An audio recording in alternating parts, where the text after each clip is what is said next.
శ్రీ గురుభ్యో ఋషిభ్యో మహేభ్యో దేవేభ్యో నమః.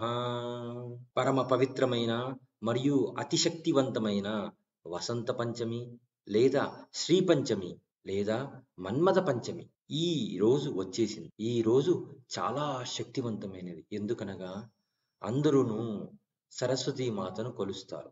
ఈ రోజే ఒకానొకప్పుడు జగత్తంతా నిర్మానుష్యమై ఉండినప్పుడు సరస్వతి అమ్మవారే అతి తెల్లటి స్వరూపము దాల్చి ఈ మొత్తం జగత్తునంతా తన వీణావాదముతో మేల్కొల్పింది. అంటే ఆ రోజే సృష్టి ఆరంభం కూడా చేసింది. కాబట్టి ఈ రోజు మనకు సృష్టి ఎప్పుడో ఒక పురాతన కాలంలో పూర్వకాలంలో సృష్టి ఆవిర్భవించినది. మనము యుగాది జరుపుకుంటాం, కానీ ఇది ఈ రోజు సృష్టి ఆది.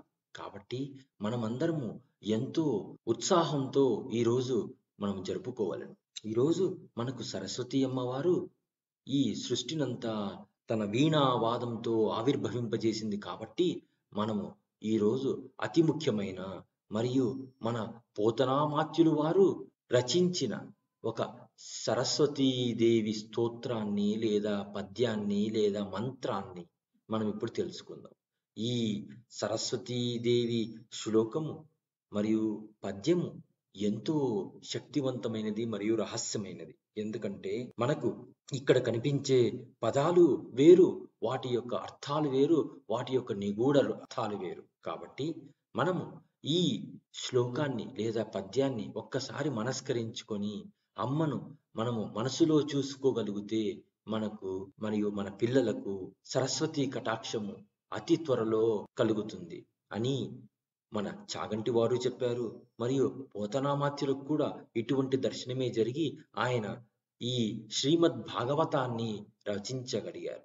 ఈ యొక్క శ్లోకాన్ని మన పోతనామాత్యులు వారు ప్రథమ స్కందంలో, అంటే భాగవతం యొక్క ప్రథమ స్కందంలో రచించారు. ఇప్పుడు ఆ శ్లోక మంత్రాన్ని తెలుసుకుందాం. శారద నీరదేందు ఘనసార పటీర మరాళ మల్లికాహార తుషారఫేన రజతాచల కాశఫనీష కుందమందార సుధాపయోధి సితతామర సామరవాహిని శుభాకారతనొప్పు నిన్ను మదిగానగనెన్నడుగల్గు భారతీ. ఈ శ్లోకరాజంలో మన పోతనామాత్యులు వారు మొత్తం 17 అలంకారాలను అనగా వస్తువులను అలంకార రూపంలో అమ్మను ఉద్దేశిస్తూ చెప్పారు. ఈ 17 వస్తువులు కూడా అన్నీ తెల్లగా ఉంటాయి.